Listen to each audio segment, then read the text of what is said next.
Hey folks, thanks for joining us. My name is Evan Fricks with Master Plan Retirement, and as always, Mark Fricks. Today's topic is all over the news right now, all over headlines, the big ugly word layoffs. From tech companies, Twitter, Zoom, Google's parent company, Alphabet Inc. Since the start of the year, tech companies have laid off nearly 95,000 workers, and there's currently no sign of that slowing down. Some individuals who are younger in their careers may have time to pound the pavement, as it were. But what happens to those who are further along in their career who may have a shorter time horizon to retirement? Those who may be closer to retirement, maybe they were thinking about retirement already, maybe they weren't. It's hard enough to walk away from a paycheck when you're planning to do so, but what happens when it's a surprise? Mark, what are some considerations for those folks as they evaluate their new situation? Well, I think first of all, you've got to get your financial house in order. You've got to understand what you're spending, how you're spending it. The first reaction I think is to panic, but to get past that panic, you get to work on something. And so I think you get to work on, if you've got 60 days left, 90 days, whatever, first of all, you put together a budget. What are you spending and what do you not need to be spending? Maybe memberships, maybe somebody cleans your house every week. Well, you got some time off. You might want to clean your own house perhaps and things like that. Maybe a haircut every month instead of every 2 weeks. I mean, these sound silly. Maybe cut out the Starbucks. Anything that you can cut out is number one, and create an actual budget. And also you want to kind of find out, when's your last paycheck? Is it a full paycheck? What will it include? Maybe get an estimate on how much it's going to be worth. Will you get paid for vacation time? What about maybe leftover sick time? Is that part of it? And I think also you want to get started as soon as possible on unemployment insurance. Go ahead and apply for that. Go ahead and, because it takes a while to get that started as well. And so those are, I think, are the first week of things you need to be doing to be proactive and get past that blow to the stomach, so to speak. On a broader sense, how do you know if you're ready to retire? Well, I think you call somebody like us because just running a couple of numbers or guessing is not the way to go about it. So one of the things we do, and of course we'll have an offer later for folks that are listening, is we can actually run a series of reports to see if you're ready for retirement. I mean, if you're 25 or 30, you probably aren't. If you're 50 or beyond, could be. You never know. I've had so many people come to us that were clients that have said, Mark, because of what you guys were able to do, I was able to retire 3 years earlier or 5 years earlier because of just the little things you can do along the way and little tweaks and maximizing this and minimizing that. And so I think the first thing you do if you want to know, can I retire, is to talk to a fiduciary, talk to somebody that's a holistic retirement planner, and get an idea about what kind of money you have in your 401k or TSP or 403b. What other savings do you have? And if you retire today, how does Social Security fit in? When does that qualify? You also have to start thinking about healthcare and health insurance. If you're in your 40s or 50s, and you try to retire, you're going to be a while before you are eligible for Medicare. So one of the things you might want to do as part of that meeting toward the end of your job is to find out what the options are as part of a severance package. Does it include some health care? Is it 90 days of health care, or is it going to cost you something? Is it COBRA? If you've had a change in your life like this, you can actually go to the government website. And if you estimate you're going to be making a whole lot less over the next 6 months to a year, you can get health insurance pretty inexpensively there. But go to the company first, because many times packages may include some buyout money, may include being paid for another 3 months. All of that needs to be part of that budget, part of that plan. But again, don't forget health. You don't want to walk around without health insurance, Right. at any age, but especially if you're in your 40s, 50s, 60s, never know what can happen. So that's just some of the things to concentrate on. The severance package is so important. And also, do they include transitional, like job search company to help you find another job? Get to work on your resume, update that as well. But from a retirement standpoint, it really does come down to just running some numbers. And if you're in your late 40s, early 50s, it would not hurt to contact us and let us run those reports. That's complimentary, to give you an idea of not only can you retire, but if you can't, when could you possibly retire? Okay, if we get another job in the next 6 months or whatever, if you can put another 5 years in, then maybe we can get you out of there. Right. If someone wanted to contact you, how would they do so?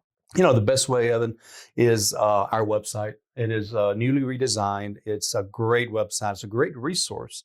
If I were listening, I'd visit it and I'd bookmark it because we always have classes going on. We always have new articles, new podcasts, new YouTube videos that are linked to it. Make sure you're subscribed, by the way. But mostly there's a little green button and it says schedule a meeting or schedule an appointment. Okay. And you push that button and my calendar comes up. And so you'll be meeting with me. It could be a 20-minute phone chat. It could be a 45-minute Zoom meeting. You can come into the office if you're near one of our offices, our main office outside of Atlanta. We have a few satellite offices as well. But it's good really just to start with a chat and just find out where they're at, what they're looking for, what their worries are, what their goals are, what's their family situation. Maybe they have a spouse working. So maybe if they cut back a little bit, they'll be okay for a while, things like that. So that's and by the way, the website, masterplanretire.com, masterplanretire.com. If you're old fashioned, you want to call us, 770-980-9262. We do still have a landline. For the time being anyway. But really, if you schedule that time, again, it is complimentary, and even the reports are complimentary. So it's our way of just trying to show people where they're at, right, and take some of the worry out. Depending on the size of your employer, especially a larger employer, you could have up to 60 days notice before you're actually laid off. Is there any way you could break down what someone should do in that time? You mentioned a little bit of the things that you should seek out, but from the moment that you've got the severance paperwork in your hand, there's usually a time where you have before you have to sign. Actually, I could be wrong here, but I think it's illegal for them to force you to sign immediately without a consideration point. It depends on the state and it depends on the size of the company. Okay. Yes, but that's correct. So basically what I would do is, again, maybe we can run some reports that kind of reflect that as well. Yeah. So from the moment you find out, hopefully you have a decent time period to get your ducks in a row before you actually lose your job. You have some notice. But as far as first steps to last steps, can you kind of walk us through that process on how to prepare for that day? And let's say you are planning to retire. You're not going to be looking for another job. Maybe you're at that age, you're at that time. I've had enough. Right. It's time. The severance package documents, when they come to you, you look at that. What are some options that might be better to choose? We're not going to know what every employer offers, but what are some things maybe you want to look out for? Gotchas versus, this might be something to benefit me. This might not be worth it. Those kind of options. We've actually looked at several severance packages for clients before, or for prospects that come in, because sometimes they'll come in and say, maybe they just offer early retirement and the first come, first served. And so we want to look at those numbers. Okay, what are they offering you? How long would that last you? Between that and your 401k and maybe a pension or something, is that the launch to retirement? Or maybe it's more on the line of, okay, we're going to give you 3 options. You can take a lump sum, or you can take so much every quarter for a year or whatever. Then you start thinking about taxes. If you take a lump sum, all in 1 year, you could be hit heavier with taxes than if maybe you would take half now and half in the next year. So lots of little nuances. And you want to kind of look at that. And again, we can run numbers with that. We can kind of help guide you with that. I can't tell you how many people I've sat down with that, received a severance package or an offer or whatever. I've had a few people praying for a severance package because they're ready to retire and they want a little bit of lump sum money to leave. So I would say, meet with somebody like us that has the financial perspective, but also the knowledge and experience of working with folks that have received packages or offers or whatever. And again, it's take the emotion out of it. Look at the numbers. Get past that emotion. I know that's not. I've lost jobs years ago when I was very young, and even then, without responsibilities, it can be a gut punch. Right. But you get to work and you seek out help from people that know what they're doing. And a severance package doesn't happen in a vacuum. We've had similar conversations with Social Security or pensions. It's different for everybody. There's not a best option for everybody. It's very specific to a case-by-case basis. It's the same with retirement that we talk about a lot on many of these shows. And the fact that every situation is different. We don't have plan A, B, and C up on the bookshelf, Right. right? And so it's all about, I mean, so many people come and say, well, I read an article that I should take Social Security at this age or that age. So many people come to me and say, I'll say, when are you retiring? They'll say 66 and 8 months. Mm. Well, I know right away that they're looking at their Social Security statement and not their financial situation. Right. So how does that pension, how's that severance work in? You know, if your company does have a pension, which is rare nowadays, but if it does, then, and by the way, I think the government's going to start doing some layoffs here in the next 1 to 3 years, and they do have pensions. And so how does that fit in with your severance package? Do you lose some of your pension? Is it still going to be as large as it was going to be? How should you take it? Survivor, no survivor? There's something we've talked about before, Evan, that we don't have time to get into today, but it's called pension maximization, how to maximize that pension.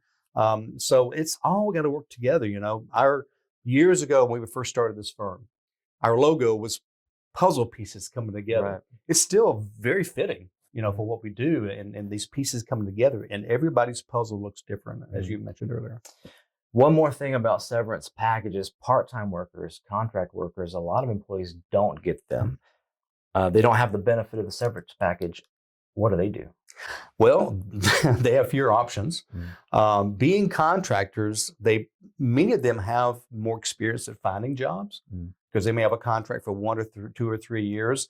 So they just have to work maybe a little bit harder. Of course, I'm sure they use LinkedIn and maybe job services and things like that as well. There's so many web-based sources now. And the other problem too, Evan, as you know, with contract workers and 1099 employees is they tend to save less. Because if you're working for a company, you've got a 401k or something probably, and they're probably throwing some money into it. But if you're working for yourself, it's not as easy. It's easy when you don't have to think about it. Exactly. Same thing with taxes. And so that's kind of what you have to look at when it comes to the planning of that is, you know, if you're a contract worker now, you need to start saving something, Right? You know, and don't wait for that to happen. Right. Yeah. Another quick moment to tell you guys, if you have any questions, those complimentary consultations are available to you. Go to masterplanretire.com and schedule a conversation with Mark. We'd love to talk to you.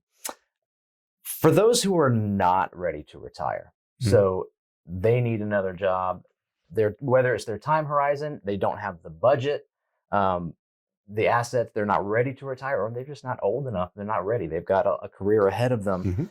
How does one navigate unemployment and batten down the hatches while between jobs? Yeah, kind of like we mentioned earlier, just get rid of the fluff you've been spending. It's very easy to spend money when you make money, right? So really, if you have a spouse, you know, go through the budget with them. We actually have a budget worksheet that we can send folks that request it. That's a great guide because it includes things you may not think about. You know, maybe you don't think about, you know, having to get a haircut once a month or whatever.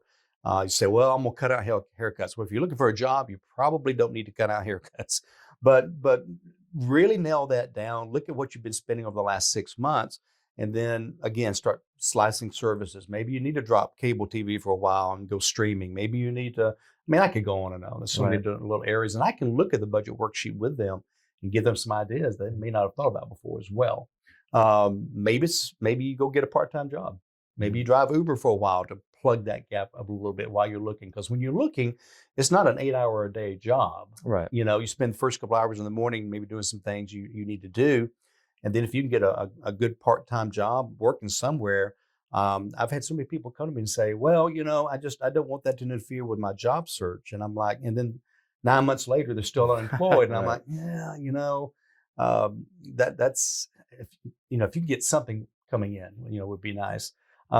If you're really good at resumes, that's good. If you're not great, maybe hire a resume firm to put together a really nice resume. It may be worth the few $100 to do that. Make it look really good and say what it needs to say. The good thing is if you're younger, especially right now, it's affecting mostly tech. And so tech's coming back. Right now, it's just a lull in tech. Not so sure about Disney. I actually read that this morning about Disney laying off. But a lot of it is tech. And so if it's tech, those jobs are not going away. Right. They're going to grow. So again, if you can kind of slow things down, and if you're really young, Move back in with mom and dad. Yeah. So that could be an option as well. Sorry, mom and dad, didn't mean to throw you under the bus like that. If the basement's deep enough from the rest of the house, then maybe with a that's really good thick option. door. Right, right. That's right. If someone is fortunate enough to have an employer-sponsored plan, whether that's 401k, 403b, etc., what are some things that they should consider if they're severing ties? What do you do with that big account that you've been putting money in for the past 20, 30 years? Okay, I need money. I don't have a job anymore. It's time to retire. I have this, usually their largest asset other than their house. Well, it could be. What do they do with that? Well, so again, that's kind of an individual situation, because if they are older, if they're 59 and a half, they can dip into it without a penalty. Typically, almost all the time, if you leave a company, you can take that 401k, roll it into a personal IRA. So that's probably the first thing I would do to get it under better management, maybe to develop it into 2 or 3 different buckets with different uses. One maybe growing a little more aggressively for true retirement, but maybe one in kind of a moderate bucket in case you do have to dip into it. So maybe be strategic about that. Don't spend it, unless it's the last thing you can do. The new Secure Act 2.0 that just came out, that we'll be discussing in a future show, by the way, actually has a little bit of leeway in it that you can actually take a little bit of money out without penalties if you're under 59 and a half. There's also some financial hardship withdrawals that you can make. And maybe even a loan from your 401k, although if you've left, you probably can't do that. The laws are a little bit stricter there, but please try not to spend it down. Right. I read somewhere, and I'm probably off on the percentage, but something like 75% of all company-sponsored employer retirement plans are spent instead of rolled over. Yeah. And so if you have 5 jobs over a career and you spend them every time when you leave, you turn 60, 65, you have no money. So be very, very careful with that. Well, I can imagine the allure and temptation of the big red cash out button, and then you get that lump sum and it's 75% of what the number was before you hit that button. Why is that? Well, taxes. And so let's say you get laid off in August, September, October, whatever. What I would do, again, get into an IRA, or let's look at your company plan first to see what options they have, and then maybe get into an IRA. But maybe if we do have to dip into it, instead of just taking it all out, maybe take a monthly payment for a few months. And that way, once you get a job, you can stop it and leave the rest of it in there. Don't just pull it all out and say, I'm going to get this out of there and put it in my checking account. Now I've got 100,000, 200,000, 300,000 in my checking account. Yeah, you just pay taxes on 300,000. Yeah. So you just lost probably 40% of it by the time you pay state taxes too. Right. So at least, again, it's all about the numbers and being strategic about every step you take. I like what you said about possibly splitting it into several different buckets for different jobs. As you know, a 401k has one job, and that's accumulation and growth for 20, 30 years, however long you may be employed. Once you retire, how many jobs, does that money need to take on? And I think that's something that you do really well in explaining to others. Something that we take very seriously is making that money work as tools, whatever it might need. Yeah, we talk about that a lot with clients, whether they're retiring or whether it's a situation like this. Is you made a great point. One job, grow.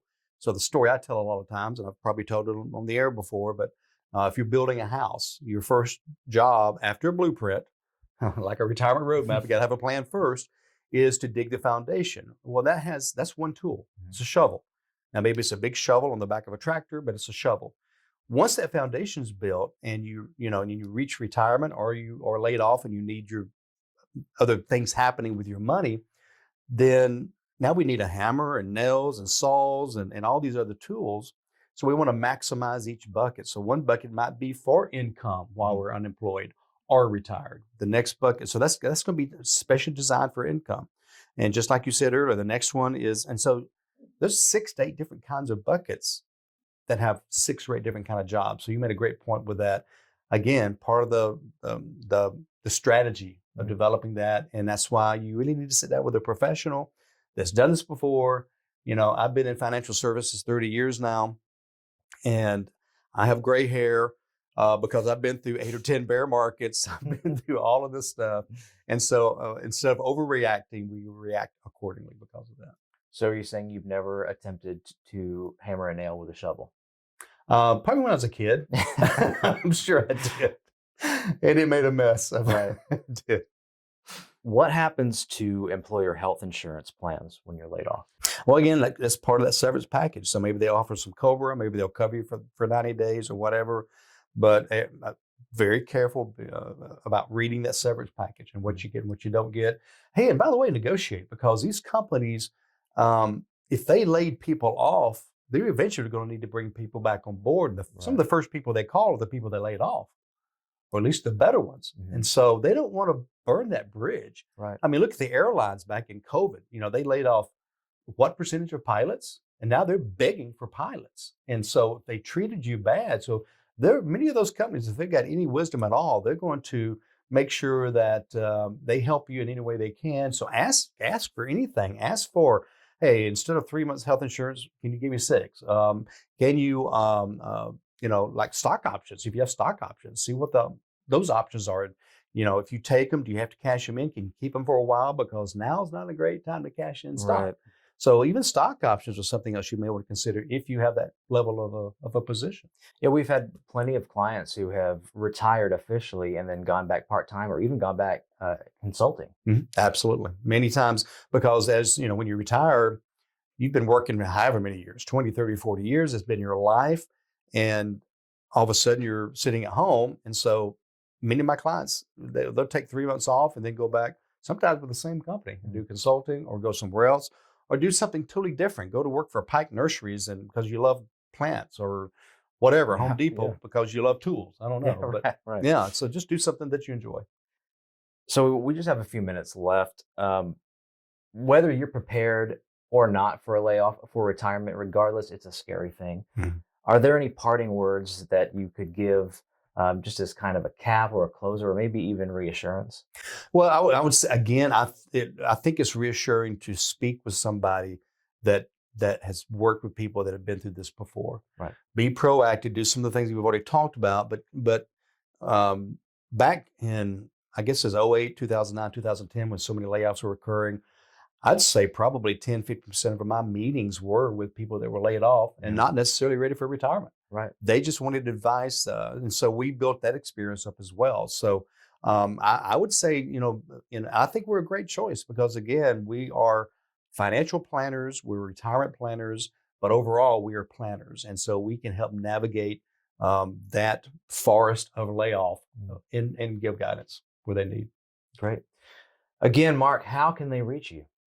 Well, as you mentioned earlier, our website's a great resource, not only to reach us, but to find out just hordes of information, okay? But it's masterplanretire.com. If you want to schedule a complimentary chat with me, push the little schedule button. My calendar pops up. You'll see openings here and there and everywhere. If you don't see an opening for a week or so, keep going. A lot of people are chatting with us with these layoffs going on, as well as people wanting to retire. But don't let that deter you. If you're getting laid off, you may have more time off coming up anyway. So, but would love to speak with you. We people that catch us on the radio and on YouTube contact us, and we just have a great time meeting, chatting, getting to know you, your concerns, your problems, your worries, your goals. And so would love to chat with you. But again, push the button. Schedule an appointment, masterplanretire.com. So if you want to go to the podcast, as Evan likes to say, you have our podcast in your pocket, most likely on a smartphone, all the major podcast services as well. But go to the website, masterplanretire.com. Everything else branches off from that. And let us know how we can help you. Yeah, folks, thanks again for joining us on our conversation on layoffs. Again, my name is Evan Fricks with Master Plan Retirement Consultants. This is Mark Fricks. Mark, any parting words? Hey, thanks for joining us. And remember, plan well and prosper. Take care, everybody.